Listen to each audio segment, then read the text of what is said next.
ایک درویش اور اس کا کمسن چیلا شہر سے دور کسی جنگل میں رہتے تھے۔ درویش عام طور پر یاد خدا میں مصروف رہتا تھا اور چیلا آس پاس کی بستیوں سے بھیک مانگ کر اس کی خدمت کیا کرتا تھا۔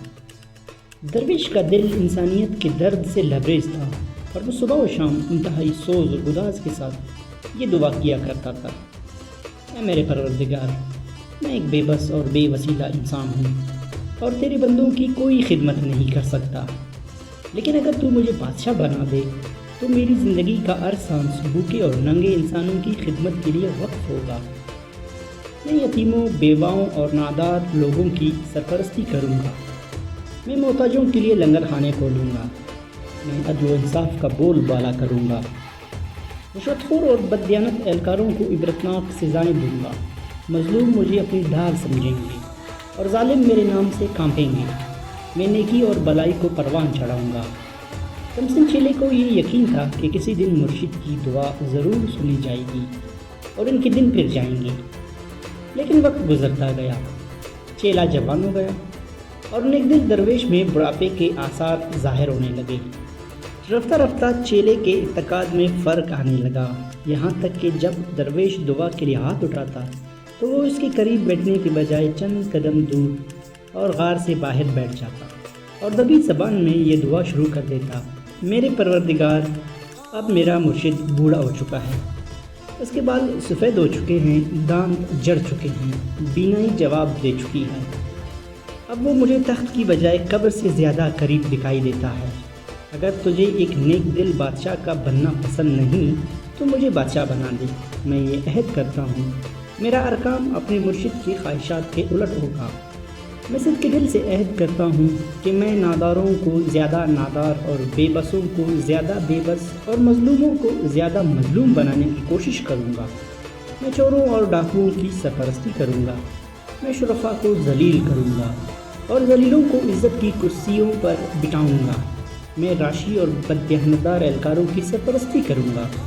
ابتدا میں یہ ہوشیار چیلا چپ چپ کر دعائیں کیا کرتا تھا، لیکن آہستہ آہستہ اس کا حوصلہ بڑھتا گیا اور کچھ مدت بعد اس کی یہ عادت تھی کہ جب مرشد دعا کے لیے ہاتھ اٹھاتا تو وہ بھی اس کے قریب بیٹھ کر بلند آواز میں اپنی دعا دہرانی شروع کر دیتا۔ درویش اپنی آنکھوں میں آنسو بھر کر یہ کہتا کہ اگر بادشاہ بن جاؤں تو عدل و انصاف، نیکی اور سچائی کا بول بالا کروں گا، اور چیلا کہکا لگا کر کہتا کہ اگر میں بادشاہ بن جاؤں تو ظلم اور بدی کا جھنڈا بلند کروں گا۔ درویش کہتا میرے خزانے سے معذور اور نادار لوگوں کو وظائف ملیں گے، اور چیلا یہ کہتا کہ میں ان پر سخت جرمانے عائد کروں گا۔ درویش اسے ڈانٹ ڈپٹ کرتا اور بسا اوقات ڈنڈا اٹھا کر پیٹنا شروع کر دیتا، لیکن چیلا اپنی روایتی نیازمندی کے باوجود اپنے موقف پر ڈٹا رہا۔ پھر وہی ہوا جو پرانے وقتوں میں ہوا کرتا تھا، یعنی ملک کے بادشاہ چل بسا اور تخت کے کئی دعوے دار ایک دوسرے کے خلاف تلواریں سوٹ کر میدان میں آ گئے۔ دور اندیش وزیروں نے راتوں رات تمام دعوے داروں کو جمع کر کے یہ تجویز پیش کی کہ اب ملک کو خانہ جنگی سے بچانے کی ایک ہی صورت باقی رہ گئی ہے، اور وہ یہ کہ شہر کے تمام دروازے بند کر دیے جائیں اور علیہ صباح بار سے جو آدمی سب سے پہلے مشرقی دروازے پر دستک دے اسے بادشاہ تسلیم کر لیا جائے۔ یہ تجویز باتفاق رائے منظور کی گئی، اور پھر یہ ہوا کہ نیک دل درویش کا چیلا بھیک مانگنے کے لیے کسی چھوٹی موٹی بستی کا رخ کرنے کے بجائے ملک دارالحکومت کی طرف جا نکلا۔ صبح ہوتے ہی اس نے شہر کے مرکزی دروازے پر دستک دی۔ پہرے داروں نے دروازہ کھول کر اسے سلامی دی اور امراء اسے ایک جلوس کی شکل میں شاہی محل کی طرف لے گئے۔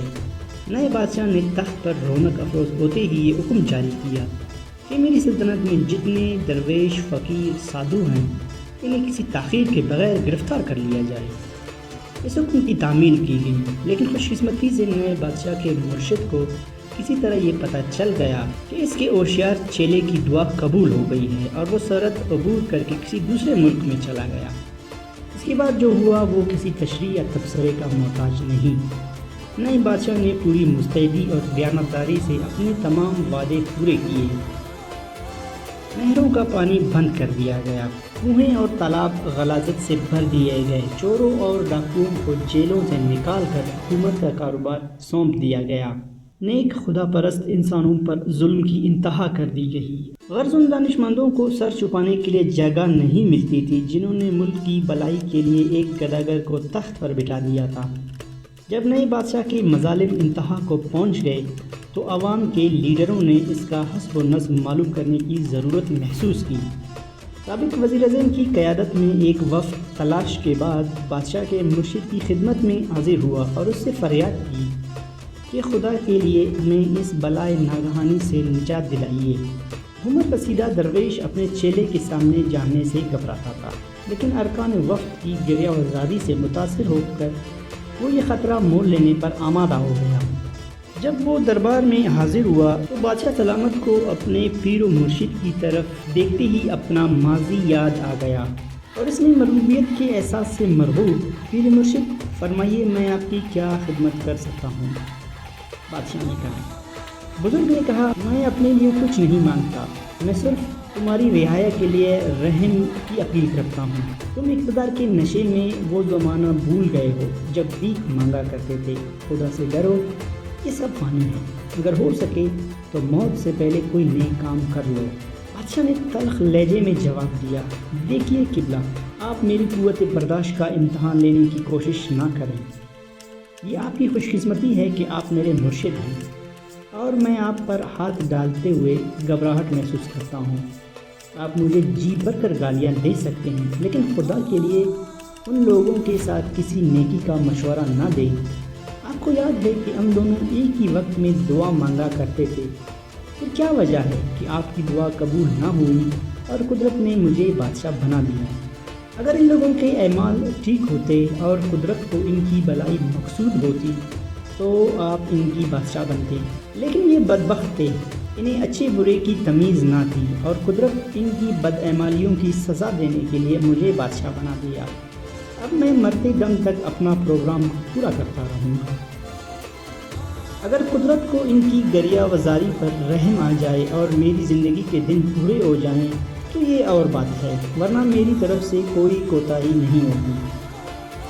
ایک دن درویش نے جواب دیا، برخوردار تم بالکل ٹھیک کہتے ہو، اگر یہ لوگ قدرت کی طرف سے کسی انعام یا بہتر سلوک کے مستحق ہوتے تو میری عمر بھر کی دعائیں رائگاں نہ جاتی۔ یہ لوگ جنہوں نے میرے بجائے تمہارے سر پر تاج رکھا اس قابل نہیں ہے کہ ان پہ رحم کیا جائے۔ تم